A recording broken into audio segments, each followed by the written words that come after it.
Bonjour. Ok, vous vous présentez et vous donnez votre avis sur la nouvelle loi. Moi, c'est Modou Aka Patrice, parce que c'est pas normal. Et au moment où ils ont voté, ils ont dit non, les femmes avec garçons, ils sont même égalité. Femme peut parler ce qu'il veut, garçon peut parler ce qu'il veut. Maintenant, à la maison, qui est le chef? C'est le garçon qui est le chef, c'est le garçon qui donne non, c'est pas la femme qui donne non. Le garçon, il peut permettre à sa femme qu'il faut choisir un nom. La femme peut choisir un nom pour mettre son enfant. Mais le nom que l'enfant va porter, c'est nom de père. Moi, que cette loi-là, je n'accepte pas parce que désormais, on se dit que l'émancipation au-dessus de la phallocratie, c'est pas La légitimité région B. C'est le père qui met son nom sur le nom. Bon, en principe, moi, je n'y vois pas d'inconvénient. Je suppose que c'est quand ils sont mariés légalement et que initialement l'enfant portait le nom du père, mais si la mère peut adjoindre le nom, je n'y vois pas d'inconvénient. Pas possible. Qui va qu'il a? Hein?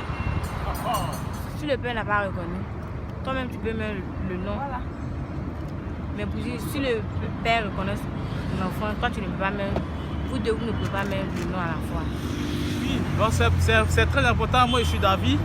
Je partage cet avis parce que de nos jours, nous constatons qu'il y a des parents, lorsqu'ils enceintent, les mères, ils désistent. Et ils cherchent même à s'en débarrasser de la dame. Et la dame, elle est tout le temps frustrée, elle ne sait pas comment faire. Et en guise de récompense, moi je pense bien que la dame peut prendre son nom pour l'enfant.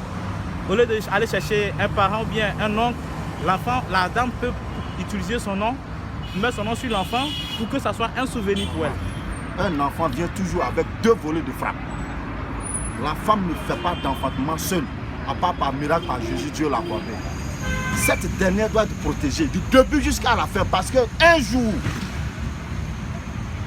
l'irresponsable va se prononcer au sujet de l'enfant. Qu'il paye ses dettes vis-à-vis devant cette dernière avant de porter le nom, de mettre son nom sur l'extrait de l'enfant. Comme l'homme est le responsable de la famille, selon la loi de Dieu. De l'irresponsabilité, c'est ce qui engendre ces petits microbes en voit. Oui. Les enfants de la rue. Quand tu faisais ton mapuka serré, tu n'as pas invité quelqu'un. Donc quand les enfants viennent là, je trouve que c'est pas du tout possible parce que ça sert à rien même. Parce que imagine si maman s'appelle Kofi. Oui, par exemple Kofi. Moi je m'appelle Tano ou bien je m'appelle Kwadio. Bon, si un enfant doit s'appeler Kwadio, l'autre doit s'appeler Kofi. Tu vois la différence que ça fait? Ça fait deux différences, ça fait deux choses différentes. Ça devient Tano, Kofi. Voilà, ça devient de l'anarchie familiale. Que si vous voyez que cette loi vous convient, vous l'adoptez. Voilà, si ça ne vous convient pas, selon votre religion ou selon votre style de vie, il va falloir maintenant vous référer à votre base. Voilà. Pour les chrétiens, c'est la parole de Dieu. Voilà. Dans la parole de Dieu, il n'est pas mentionné cela. Mais nous suivons la parole de Dieu. Mais pour ceux qui sont dans le gouvernement, qui suivent les lois du gouvernement, ils peuvent l'appliquer. Parce qu'il n'y a pas d'inconvénient. Voilà. Merci beaucoup à vous.